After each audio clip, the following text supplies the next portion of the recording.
Hey everybody, how's it going? I hope you're having a lovely day. So recently YouTube decided to try and start cracking down on ad blockers, and the way they're doing it is they're trying to detect if you're using an ad blocker and then giving you this message. Ad blockers violate YouTube's terms of service. It looks like you may be using an ad blocker. Video playback is blocked unless YouTube is allow listed or the ad blocker is disabled. Now, in order to just give you this message, what's something that they have to do to your computer? They have to figure out if you're using an ad blocker. And if they have the ability to figure out that you're using an ad blocker, they may have run something on your computer without you consenting to it, which is the argument that Alexander Hanff is making here with his complaint. This is something that he said 7 years ago, back in April of 2016, and it is referring to AdBlock. He was going after websites that were trying to detect whether or not you had an ad blocker installed, and he was calling this spyware a violation of your privacy. And this is from a letter that he had received. Under Article 5.3 of the e-privacy directive, storing information or gaining access of information already stored in the terminal equipment of a subscriber or a user is allowed on the condition that the subscriber or user concerned is given his or her consent, having been provided with clear and comprehensive information in accordance with the Directive 9546 EC about the purposes of the processing. Now, one thing you notice over here is that YouTube's argument is that their terms of service is being violated. And if you've registered and you are logging into your Google account, yeah, there's an argument to be made that somewhere in that terms of service or somewhere in that process of signing up and registering, you likely clicked accept on a particular terms of service. However, it's very important to understand that you can go to youtube.com and view a video as an anonymous person who has not logged into their website. You don't have to click accept on anything. You don't have to hit accept to a terms of service. The video simply loads. And that person can argue that I have not accepted or denied your terms of service because I was never presented with it and prompted to begin with. And the fact that they are pointing to their terms of service being violated is the very thing that is drawing attention to the fact that the script that they are running to figure out if you're using an ad blocker is not something that you have consented to. When websites give you those cookie notices nowadays, it's because they need to get your consent before putting all this third-party crap on your computer. Accept, read more, deny. Again, to be clear, these cookie notices can be annoying, but that's beside the point. This is the law in the EU. If they want to put cookies on your computer, they need to do all of this. And the argument that Alexander Hanff is making, which is a very interesting one, is that code to detect whether or not an ad blocker is running on your computer may run afoul of that same law that says that they need to have that notice on the screen if they are going to be placing these third-party tracking cookies and data collection cookies and everything else onto your computer. And by pointing out that you are breaking YouTube's terms of service when there is no place to click accept on it as an anonymous user, they're also simultaneously pointing out that there is no place where they have asked for your consent to run this very script to begin with, which might actually get YouTube in more trouble than they think that they're getting the ad blocking people in at this point in time. The reason I find this funny is that at the very beginning of this, YouTube may have thought that they were actually going to be getting ad blockers in trouble, and at the end of the day, because of the way that they have run their website, and because you can view a video without clicking accept anything, and because they don't prompt you to accept this prior to running this code on your computer, they may have actually tattled on themselves and demonstrated that they were the ones breaking the law the whole time, which would be hysterical. Alexander Hanff argues that AdBlock detection scripts are spyware. There is no other way to describe them, and as such, it is not acceptable to deploy them without consent. He said that he considers the deployment of any technology which can be used to spy on his devices and figure out what's running on it both unethical and illegal in many situations. Now, there are many websites that try to detect if you have an ad blocker installed, and sometimes they will tell if you have an ad blocker installed and say, we're not going to show you this article until you turn off your ad blocker. And in my opinion, whether or not this really breaks a boundary, it depends on how you do it. So there's multiple ways to do this. One could be innocent. So for instance, one of the ways I may figure out if you're blocking ads on my website is I could look at what it is that you're loading in the server log. So if I have a page that has element A, B, C, D, E, and F, and I realize that you're consistently loading A, B, C, D, E, and not loading F. You load another page, A, B, C, D, E, you don't load F.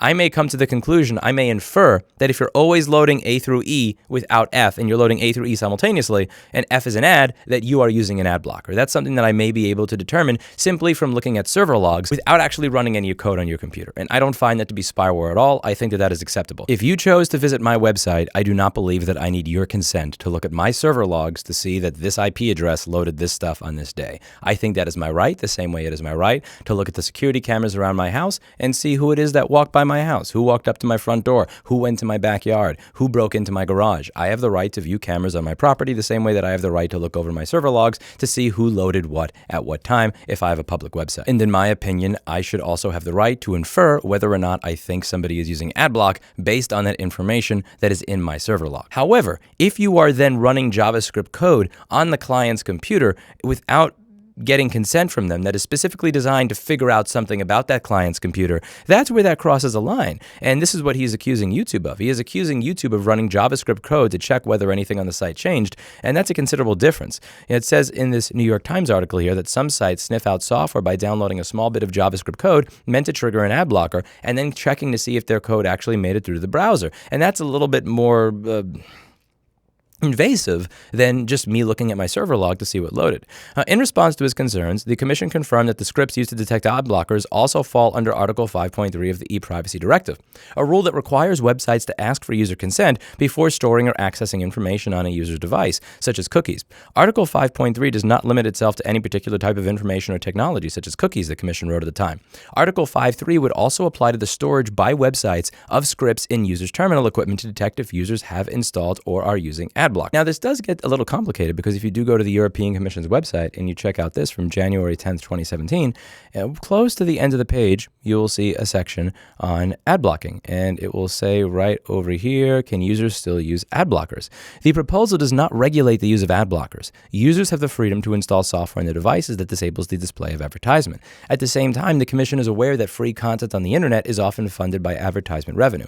Therefore, the proposal allows website providers to check if the end user's device is able to receive their content, including advertisement, without obtaining the end user's consent. And I repeat, without obtaining the end user's consent, which again really does cut against what is being said in this letter over here. So this is where it starts to get confusing. If a website provider notes that not all content can be received by the end user, it is up to the website provider to respond appropriately. For example, by asking end users if they use an ad blocker and will be willing to switch it off for the respective website. Now again, is it illegal to simply figure out if they're using an ad blocker at all? Or is it only illegal to actually run code on the client's computer that without their consent tries to figure out some information about that client's computer? I'm honestly, I'm gonna be honest with you, I'm not a lawyer, I'm not sure. And again, when you look at these different directives from the EU, they seem to be in direct contradiction to each other. This over here looks to be in literal direct contradiction to what they said over here in 2017. What do you think? Do you think that YouTube is going to get in hot water for trying to figure out if people are using ad blockers? Do you think that not asking users to consent to being probed in that way before watching a video is breaking this law in the EU? I mean, the way that I think this is going to wind up ending, and again, I don't think it's going to be a solution that anybody particularly likes, is it's going to be like the cookie notice thing. You know, people got tired of websites serving all these nonsensical third-party cookies. Back in the day, I used to use Mozilla 1.0.1 in 2001. It had tabs. I could right-click individual images and say block everything from the server, which, by the way, in 2001, that was OG AdBlock, actually right-clicking the ads and blocking the image server. You had the ability to block third-party cookies. It blocked pop-ups. It was a lovely web browser back in 2001 when everybody else was using Internet Explorer 5 and 6, which was just utter trash. The solution that we got to the third-party cookie problem with all these third-party tracking and ad cookies is this, which again, I just don't think a lot of people are excited about when they go to the modern web and they see that, having to click accept on some random website. There are some extensions I have that auto-hit reject on all of these, but they don't always work very well, and they break certain websites, so it's a bit of a pain in the ass. Do you think we're going to end up in a world where YouTube requires people to do two things? A, accept the terms of service before a video is viewed, and B, accept a terms of service that also allows them to probe your computer to figure out if you are using an ad blocker prior to actually loading a video.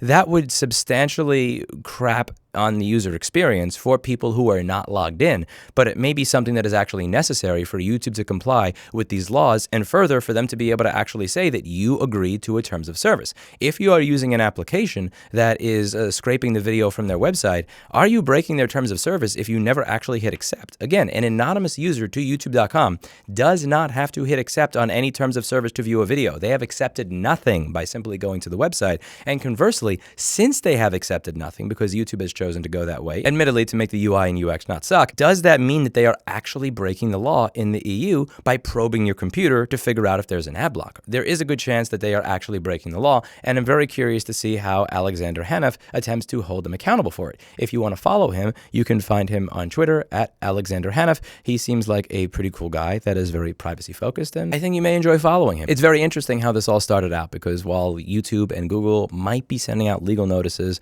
to certain people and companies that produce certain things, I think that they may be on the receiving end of that legal mail from certain governments for some of their actions if they were indeed to be found to be breaking the law. And I'm very curious to see how this all plays out. Let me know what you think in the comments down below. Do you think that YouTube is breaking the law by detecting whether or not you are using an ad blocker? Do you think that these websites are breaking the law when they figure out if you're using an ad blocker? Or do you think that it depends on how they did it? Me, if I can look at my server log and there's a way that I can infer whether or not you're somebody that is using an ad blocker. Like, I don't think that that's against the law.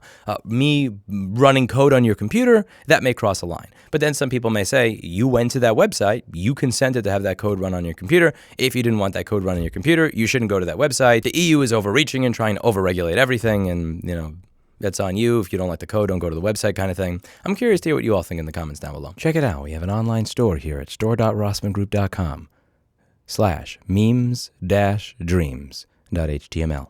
If you want to buy a chip to fix a MacBook, you can. If you want to buy a t-shirt that says support the right to repair, schematics or die, you can. If you want to buy a mouse pad featuring Mr. Clinton the cat, you can. If you want to buy a shitty beat-up Apple box that Lewis signed F Apple, you can. If you want to buy a microfiber cloth screen and device cleaning kit with a spray bottle that has Honeywell Uvex lens cleaner in it, that has a picture of Clinton the cat, you can. A schematics or die power bank, and above all, the unwashed, refurbished cock ring. I think due to the law, if somebody actually buys this, I may have to ultrasonically clean it and wash it. So we'll cross that bridge when we get to it, though. We'll cross that bridge when we get to it if somebody actually buys this. But it is for sale. I don't think Linus Tech Tips' store is going to be able to continue outselling mine with the amazing selection of merchandise that we have here. No, sir.